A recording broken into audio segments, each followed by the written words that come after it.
오늘 우리가 읽은 디모데 전서의 말씀은 바울 사도가 후계자인 디모데, 목회자가 이미 되어 있는 가운데 이 편지를 보낸 거죠. 그래서 디모데 전후서와 디도서는 바울 사도의 후계자로서의 목회자가 되어 있는 디모데와 디도 개인에게 보낸 편지이기 때문에 일명 목회 서신이라 그렇게 불려지는 내용입니다. 그러나 이것이 만약 목회자들에게만 100% 국한된 얘기라면 신약 27권 또 혹은 정경 66권에 포함될 이유는 조금 적다 하겠죠. 오히려 목회자들을 양성하는 그런 기관들은 계속해서 시대를 따라 명칭과 시스템은 조금 달라졌을지라도 계속해서 존속해 있었으니 그 안에서만 유통되고 그 안에서만 읽혀지는 문서로 남을 쓸 수도 있었을 것입니다. 378년경에 교회가 결국 성경, 특별히 신약 성경 27권의 목록을 확정합니다. 그래서 로마 캐톨릭 같은 경우는 378년에 그 신약의 27권을 정한 것이 교회이기 때문에 교회의 권위가 성경보다 위에 있다고까지 생각을 합니다. 성경에 대한 해석권을 교회의 주관자인 교황이 갖고 있다라고까지 주장하는 지경에 이르는 겁니다. 성경 말씀을 한 구절 읽고 나면 이 구절의 말씀은 이러하다라고 교황이 얘기하면 나머지 모든 사람들은 거기에 일체의 이의를 달 수 없는, 그는 베드로의 후계자요 예수님의 대리자로 자처하고 있으니 가톨릭 교회는 그런 시스템을 갖고 있습니다. 그러나 우리 개혁교회의 입장은 비록 교회가 그것을 결정했다 하더라도 그것은 하나의 추인에 지나지 않는다. 왜냐하면 신약 성경의 인간 저자들, 원 저자는 하나님이시지만 성령의 감동을 따라 이 신약 성경을 기록한 예컨대 마테마가 누가 요한이나 바울이나 야고보나 요한이나 이런 모든 사람들이 이미 AD 100년이 지나기 전 이 세상의 삶을 마감하고 순교하거나 혹은 자연사해서 하나님 곁으로 돌아갔습니다. 그렇다면 AD 101년부터 378년까지는 이 성경들은 하나님의 교회 안에 성경으로서 작동이 안 됐는가? 그렇지 않거든요. 교회가 378년에 이것이 성경이 맞다라는 최종적 선언을 하기 전에 이미 초대교회는 특별히 오늘 현대의 교회들처럼 이런 조직적인 시스템을 갖고 있지도 않고 지속적인 개교회를 돌보는 그런 교단과 같은 조직체가 없는 가운데에서도 초대교회는 오직 이 하나님의 말씀 성경에 의해서 무려 300년 가까운 세월을 존속돼 왔던 거죠. 그러니까 교회가 378년에 예컨대 디모데 전서와 디도서도 성경이다 라고 선언하기 전에 이미 AD 101년에서 377년까지 최소한 거의 300년 가까운 세월 동안 이 성경들은 하나님의 백성들을 하나님의 말씀으로서 인도해 왔던 겁니다. 그러니 이 디모데 전후서와 디도서가 목회자들에게만 계승되어지는 하나의 참고 서적으로 남지 아니하고 신약 성경 27권의 당당히 3권으로서 자리를 잡은 것은 이것은 목회자에게만 국한된 얘기가 아닌 모든 하나님의 백성들이 마음에 새겨야 할 말씀들이 이 안에 넘쳐 흐르고 있기 때문인 것입니다. 특별히 오늘 우리가 읽은 11절에 오직 너 하나님의 사람아, 지금 바울 사도가 디모데를 부르는 호칭이기는 합니다. 또 구약 성경에서 유사한 용법으로 사용된 하나님의 사람이라고 하는 그 표현이 선지자를 가르칠 때가 많기는 했습니다. 그렇다고 해서 이것이 오직 목회자를 부르는 호칭이다 라고 우리가 제한할 필요는 없고 말 그대로 하나님의 사람. 자, 여러분에게 한번 여쭤보겠습니다. 하나님께서 창세전에 우리를 선택하시고 하나님의 은혜로 우리에게 믿음을 선물로 주셨으니 여러분 하나님의 사람이 맞습니까? 하나님의 사람이 맞습니까? 예, 그러면 이것은 디모데에게만 국한된 얘기가 아니라 우리 하나님의 사람인 우리 모두에게 들려주시는 하나님의 말씀이다 하는 거예요. 자, 그런 각도에서 오늘 말씀을 한번 살펴보죠. 11절에서 바울 사도는 오직 너 하나님의 사람아 라고 얘기하면서 11절과 12절 상반절까지 4개의 동사를 사용해서 4개의 명령문으로서 명령을 하고 있습니다.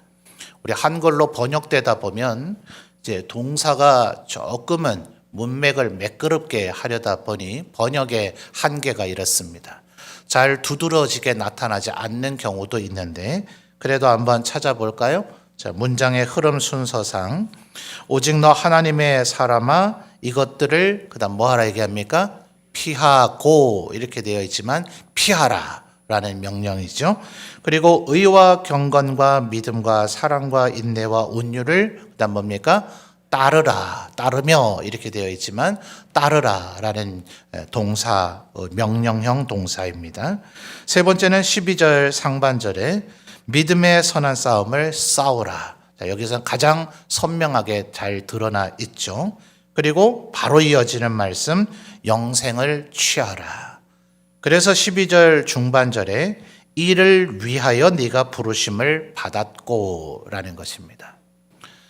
바울 사도는 특별히 로마서에 보내는 편지에서도 하나님의 사도로 부르심을 받은 나 바울은 하면서 하나님의 성도로 부르심을 받은 너희 로마인들에게 편지한다.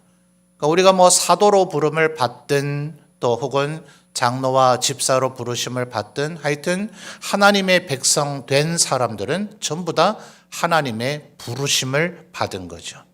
이것을 우리 개혁주의 신학에서는 구원의 9가지의 단계 가운데 첫 번째 것으로 뽑죠. 첫째가 뭡니까? 소명. 하나님께서 우리를 부르셨다. 사무엘을 부르시듯 또 모든 하나님의 믿음의 사람들을 부르시듯 우리를 부르셨기 때문에 우리가 하나님의 백성이 된 거죠. 이것이 구원의 출발이요 시작입니다. 우리를 부르셔서 거듭나게 하시고 또 우리에게 믿음을 주시고 또 우리가 회개하게 하시는 그런 일련의 구원의 9가지 과정들이 이루어지는 것은 전부 다 소명, 부르심으로부터 시작되어지고 있다는 겁니다. 말하자면 지금 11절에서 12절까지의 이 4개의 동사형 명령문은 바로 이런 구원의 서정을 이루는 과정을 또 다른 각도에서 설명하고 있는 것이기는 하지만 오늘 우리가 읽은 12절의 중반절의 그 표현대로 이것을 위해서 이를 위하여 네가 부르심을 받았다 했으니 이것이 바로 우리의 부르심의 이유라 혹은 바로 이것을 위해서 우리가 하나님의 부르심을 받게 되었다 하는 거죠. 혹시 우리들 가운데 하나님께 하나님 제발 나를 한번 불러주세요 라고 로비하신 분이 있나요? 그렇지 않죠. 저를 불러주신다면 제가 하나님께 100억을 사례로 드리겠습니다. 이렇게 하나님께 뭔가 보상을 해드리겠다고 조건을 걸어서 부르심을 받은 이가 있나요? 그렇지 않죠. 에베소서 1장에서 얘기한 것처럼 하나님은 천지 만물을 창조하시기 전에 우리를 선택하셨어요. 부르시기로. 또 로마서 5장에서 바울 사도가 논증하는 것처럼 하나님을 아직 알지도 못하고 하나님 말을 잘 들을 가능성조차도 보이지 않고 심지어 아직 하나님을 대적하고 원수시하는 그 상황 가운데서 하나님은 우리를 부르셨다 하는 거죠. 그러니 이 부르심 자체를 생각만 해보더라도 하나님의 은혜가 얼마나 큰지 그래서 바울 사도는 이것을 은혜라고 표현합니다. 도무지 다른 단어로는 바울 사도가 표현할 방법이 없었던 것 같아요. 뭘 이렇게 은혜란 단어를 많이 쓰는가? 신약 성경을 연구하다 보면 은혜라는 그 두 글자 단어 하나만으로도 얼마나 많은 책들이 저술되어 있는지 몰라요. 근데 그 모든 책이 은혜에 대한 신약 성경에 사용된 용법, 또 어떻게 사용됐고 어떤 개념과 어떤 의미를 포괄하고 있는가를 한 저자가 한 권의 책에 다 담아내지 못했다 할 정도로 엄청나게 많이 사용되어지고 있어요. 그러니까 바울 사도는 이런 각도에서 생각하고 저런 각도에서 생각해 봐도 하나님께서 우리를 부르셨다는 것, 우리를 대신해서 죽어 주셨다는 것, 우리에게 믿음을 선물로 주셨다는 것, 그리고 천국에 이를 때까지 우리를 계속해서 이끌어 가신다는 이 모든 것들은 어떻게 생각해도 은혜다. 나의 나 된 것이 다 하나님의 은혜라고까지 그가 표현할 정도로 하나님의 은혜로만 가득 차 있다는 거예요. 그러니 이와 같은 하나님의 은혜를 받았다면 하나님께서 12절 중반절에 이를 위하여 네가 부르심을 받았다 하니 우리의 부르심에 하나님의 기대와 목적이 있는 것이니까 이 목적을 이루어 드리도록 우리들이 애를 써야 되겠죠. 얼마 전 저하고 함께 신학대학원을 다닌 친하게 지내는 목사님 한 10분 정도가 있는데 다들 해외 선교사로 나가 계신 분도 계시고 우리 신미란 선교사님은 웩 선교에 소속이시지만 국제적으로는 원래 성경 번역을 위해서 조직된 신학체는 신학 선교단체는 GBT 선교회입니다. 우리 한국의 GBT 본부에서 사무총장으로 사역하고 있는 동기 목사님도 계셔서 각양의 사역의 형태는 달라서 10명이 다 한 자리에 모이기도 쉽지 않아요.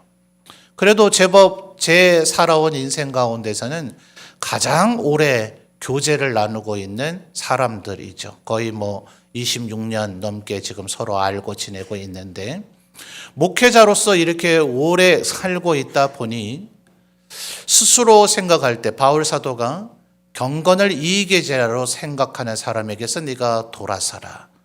조금 더 거칠게 쉽게 얘기하면 목회자를 밥벌이로 용도로 사용하는 사람이 돼서는 안 된다. 이런 각도의 의미이기도 하죠. 근데 사실은 전도사 되고 또 강도사 목사 안수를 받아 부목사 되고 또 담임 목회자가 돼서 수십 년 계속해서 같은 일을 반복하다 보면 내가 지금 무슨 일을 하고 있나? 나는 왜 이 일을 하고 있나? 나는 무엇을 위해서 이 일을 하고 있나가 조금 잊혀지고 망각된 것 같은 느낌을 가질 때가 있어요. 그러다 보니 수십 년 된 또 지금도 철이 없어 보이기도 하시겠습니다만 훨씬 더 젊고 철없었던 시절, 그러나 어떤 면에서 반대적으로는 조금 순수했던 시절, 우리는 왜 신학교에 왔던가? 그게 뭐 그리 중요한가라고 밤잠을 안 자며 그걸 토론하다 밤을 새운 적이 있는지 싶었던 그 동료들을 만나니 우리의 목사됨의 본질이 무언가 그런 토론 아닌 토론을 하게 되었어요. 그래서 11절 하반절에 두 번째 명제이죠. 바울 사도가 우리에게 적극적으로 따라야 된다라고 얘기하고 있는 의와 경건과 믿음과 사랑과 인내와 온유. 바로 이게 주님께서 우리 각 사람을 목사로 부르셨든 혹은 하나님의 사람으로 부르셨던 우리 모두를 하나님의 사람으로 부르셨는데 여러분은 무엇 때문에 예수를 믿고 있습니까? 또 무엇을 위해서 지금 예수 믿고 있습니까? 우리의 예수 믿음의 본질일지 혹은 우리의 예수 믿음의 목적이 바로 지금 이 11절과 12절에 이것들을 이루게 하시고자 하나님께서 우리를 부르셨다는 것이 그날 옛 동료들과의 토론에서의 중간 귀결점이었어요. 제 나이 많은 선배가 그래도 형님이 동기이지만 형님이 더 성숙됐는지 그날 모임을 마치고 나서 이 성경 구절을 제게 주어서 그대로 또 몇 주간 이렇게 이 말씀을 묵상하며 오늘 성도들과 계속해서 지금 올해 들어서는 저녁 예배를 바울에 대해서 지금 얘기를 나누고 있죠. 그래서 오늘 이 저녁에는 이 말씀을 나누고 있는 겁니다. 자, 첫 번째 지금 명제는 11절 상반절에 너 하나님의 사람아 이것들을 피하고 이랬죠. 도대체 뭘 피하라는 얘기일까요? 지금 우리가 읽은 11절에서 16절 단락 속에서는 나오질 않습니다. 요것까지 너무 상세하게 설명을 하다 보면 본문의 범위가 너무 넓어지고 또 너무 많은 것들을 설교 도중에 설명하면 우리 성도님들이 오히려 좀 정리하는데 어려움을 느끼는 것 같은 느낌을 가질 때가 있더라고요. 그래서 단락을 일부러 11에서 16절까지 끊기는 했습니다만 B형 성격들이 이렇죠. 이것들을 피하라 했는데 이걸 설명을 안 하면 도대체 이게 뭔가 한 주일 내도록 고민하는 분들이 확률적으로 4분의 1은 계실 수 있을 것 같아서 간략히 짚고 넘어갑니다. 9절부터 10절을 보면 결국 돈에 대한 문제죠. 돈을 사랑하는 10절 보시면 유명한 말씀이죠. 돈을 사랑함이 일만하게 뿌리가 된다. 이거를 지금 피하라고 얘기하고 있는 겁니다. 그러면서 바울 사도가 지금 이 네 가지를 골고루 이루는 그런 우리의 태도, 이제 이 돈을 사랑하는 것을 피하고 또 의와 경건과 믿음과 사랑과 인내와 온유를 따르고 또 믿음의 선한 싸움을 싸우고 영생을 취하는 이 네 가지를 잘 이루어 나가는 그 삶의 자세를 12절 하반절에서 이미 디모데 네가 이미 이런 삶을 어느 정도는 살고 있다라고 격려를 하면서 많은 증인 앞에서 뭘 했다고 얘기하죠? 선한 증언을 했다고 얘기합니다. 그리고 13절에서 또다시 이것을 더 잘해야 된다. 그 정도에서 만족하면 안 된다. 디모데 네가 분명히 잘하고 있기는 한데 그게 가장 최선의 모습은 아니다라고 하면서 하나님과 예수님을 걸어서 명령을 하죠. 그런데 하나님을 만물을 살게 하신 하나님, 그런데 다시 예수 그리스도를 어떤 분이라고 설명합니까? 본디오 빌라도를 향하여 선한 증언을 하신 그리스도 예수. 그러니 디모데야, 이런 선한 증언은 너만 한 것이 아니다. 우리 구주 예수 그리스도께서 먼저 이런 삶을 사셨기 때문에 우리는 이런 삶을 살아야 될 이유가 있는 것이다 라고 하면서 12절과 13절에 선한 증언이라고 하는 단어가 반복되고 있습니다. 찾으셨나요? 자, 똑같은 패턴에서 17절부터 19절까지는 사실은 첫 번째 명제인 이것들을 피하라는 돈의 노예가 되거나 돈을 사랑하지 말라는 얘기를 9절 10절에서 이미 했는데 17절에서 19절까지는 그것을 다시 반복해 주고 있어요. 그러면서 17절에 여전히 초대교회 때도 부자들이 돈에 대한 욕망을 버리지 못하는 것이 초대교회 때도 조금 얘기거리가 됐는가 보죠. 그래서 17절에 네가 이 시대에서 부한 자들을 명하여 마음을 높이지 말고 정함이 없는 재물에 소망을 두지 말라고 하면서 18절에 아까 우리 12절 13절에서 살펴봤던 선한 증언이라고 하는 단어의 변형된 버전이죠. 18절에 뭐라고 얘기합니까? 선을 행하고 선한 사업을 많이 하라. 그러니까 말하자면 이 네 가지, 돈을 사랑하는 것을 피하고 의와 경건과 믿음과 사랑과 인내와 온유를 따르고 선한 싸움을 싸우고 영생을 취하는 이것은 선한 증언이요 선을 행하는 것이고 이것이 바로 선한 사업이다. 17절에 너무 염두를 두게 되면 18절에 선을 행하고 선한 사업은 마치 자선 사업인 것처럼 여겨지는 경우가 있어요. 교회가 분명히 구제와 자비를 행하는 일을 해야 되지만 교회는 자선단체는 아닙니다. 우리가 해야 할 여러 가지 사역들과 성도들의 기본 덕목과 품성 가운데 가난하고 굶주린 자들을 돌아보는 삶의 자세와 태도를 가져야 되지만 우리는 구호를 목적으로 하는 조직체가 아니다 하는 거예요. 보다 본질적인 우리의 영혼을 구하는 것이고 그 영혼의 구원됨이 반드시 그런 성품을 우리에게 갖도록 만들기 때문에 여러 가지 실천적 덕목 가운데 자비와 선행을 얘기하고 있을 뿐인 거죠.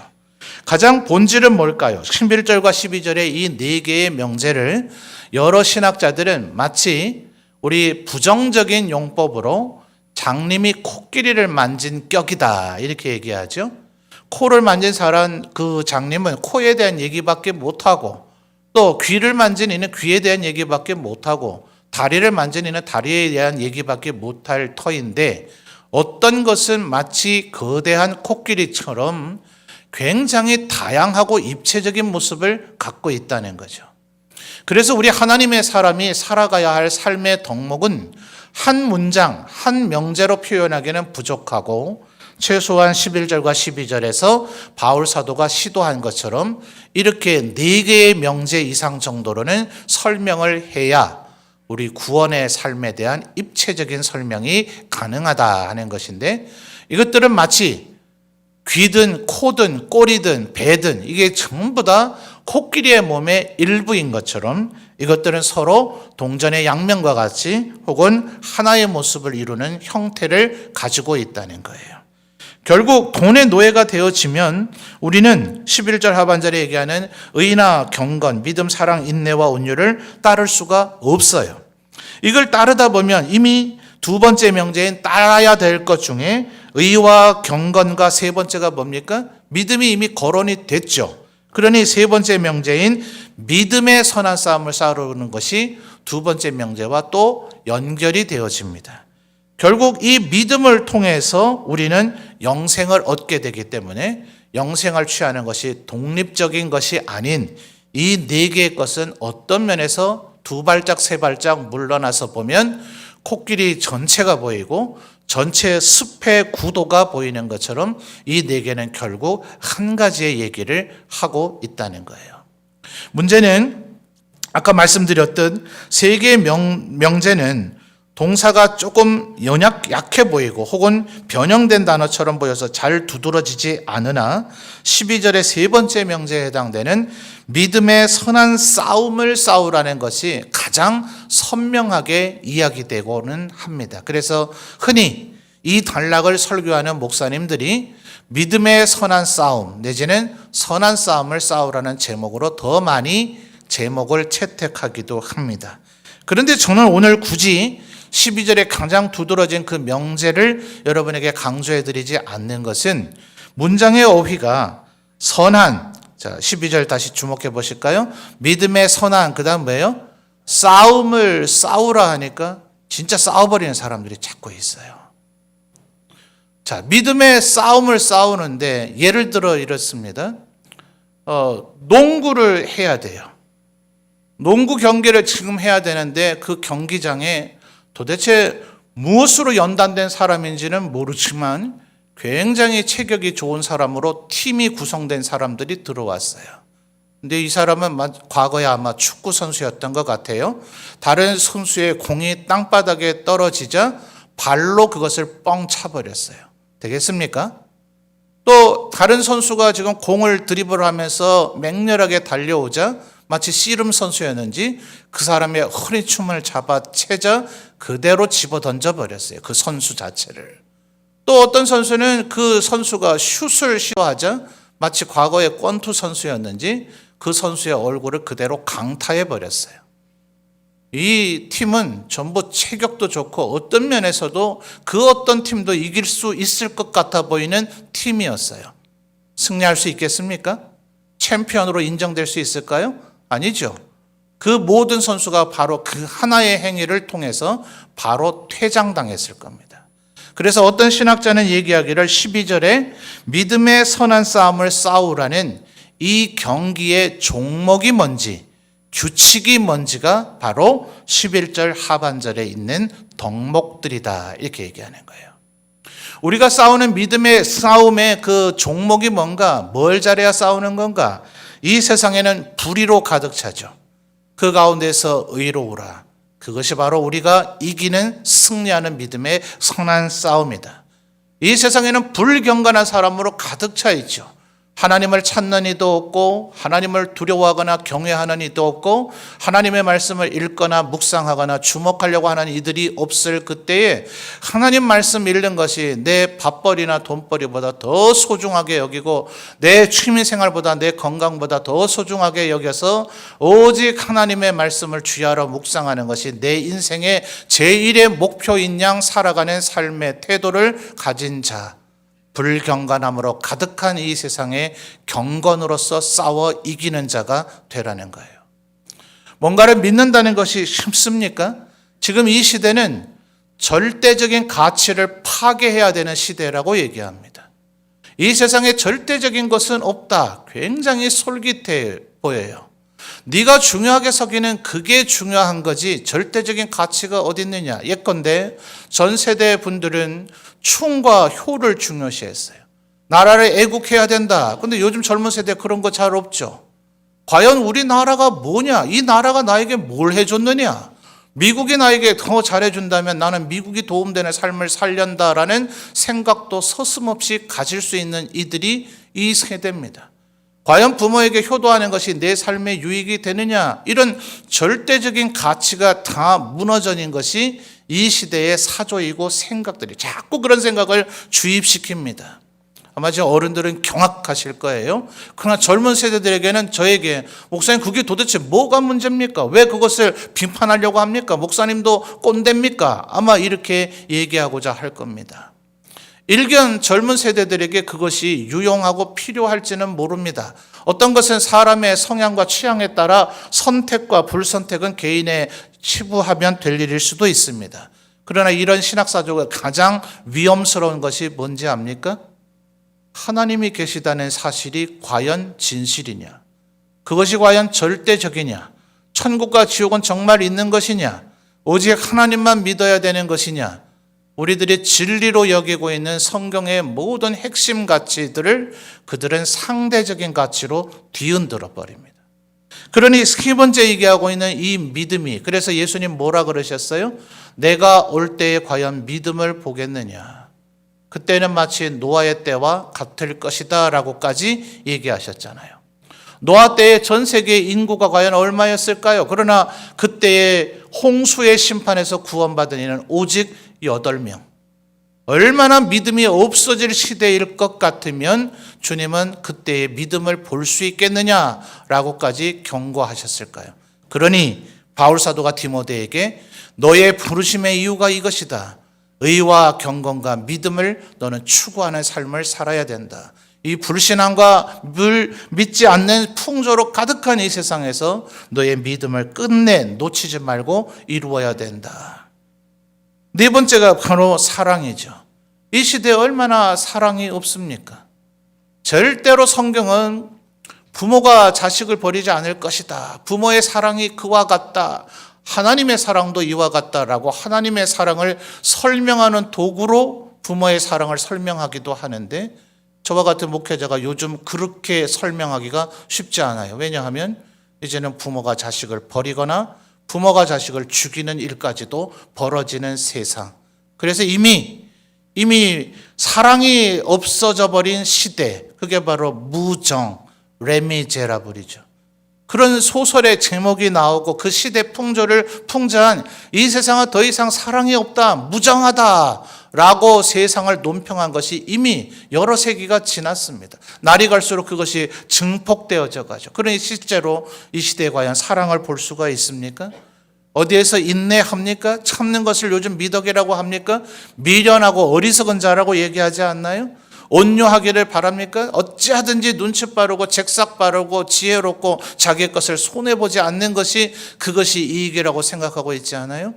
그래서 어떤 이는 말하기를 기독교란 거꾸로 사는 삶이다. 마치 물구나무 서서 두 팔로, 남들은 다 편한 길 좁은 길로 가는데, 편한 길로 넓은 길로 가는데 우리는 물구나무 서서 두 손으로 길도 잘 나 있지도 않고 협착해서 풀이 가득해서 도무지 누구의 눈에도 길로도 보이지도 않는 그 길, 아무도 다니지 않는 그 길을 걸어가는 것이 기독교인의 삶이다.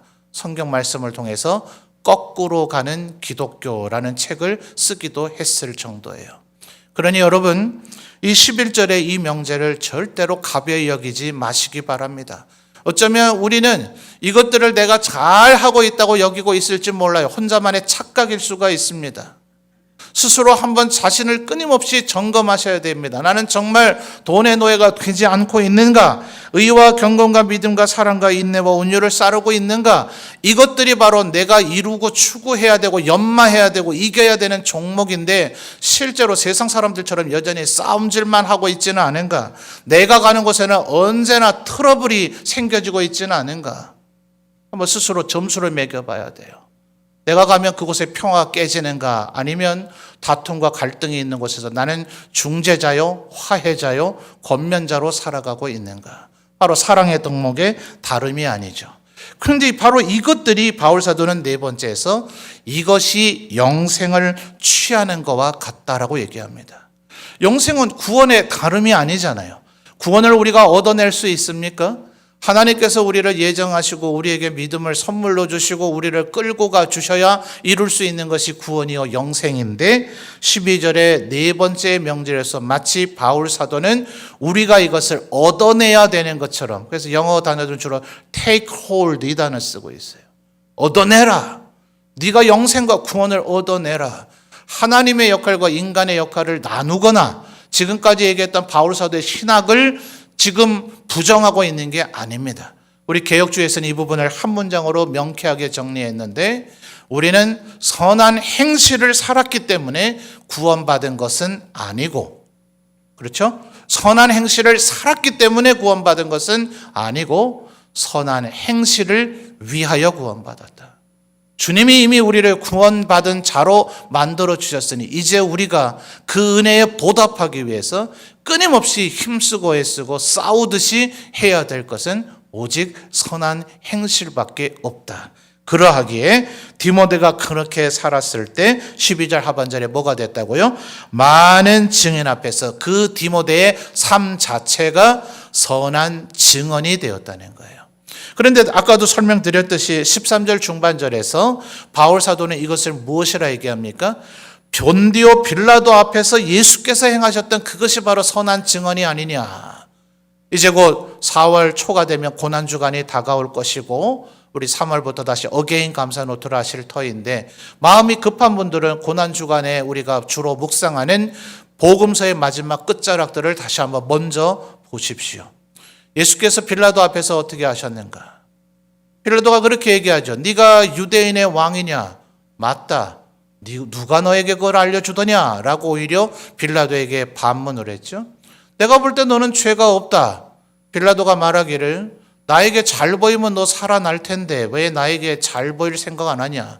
네 죄가 없다고 제발 살려달라고 왜 나에게 구걸하지 않느냐? 주님이 뭐라 그러셔요? 나는 이 세상의 왕이 아니다. 나는 하늘의 왕이요 나에게는 12사단보다 더 많은 천군 천사가 있다.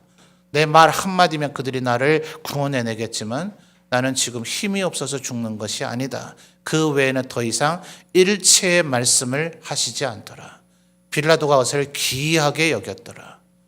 예수님의 선한 증언, 지금 비록 제가 여러분에게 설명드렸듯 몇 마디의 말씀을 하셨지만 13절에 예수께서 행하셨던 이 선한 증언은 논증이 아니었어요. 화려한 미사여구가 아니었습니다. 목사들이 참 이런 딜레마에 빠지는데요. 설교 시간에 얘기한 것처럼 수많은 말이 아니었습니다. 예수님의 선한 증언은 침묵의 웅변이었습니다.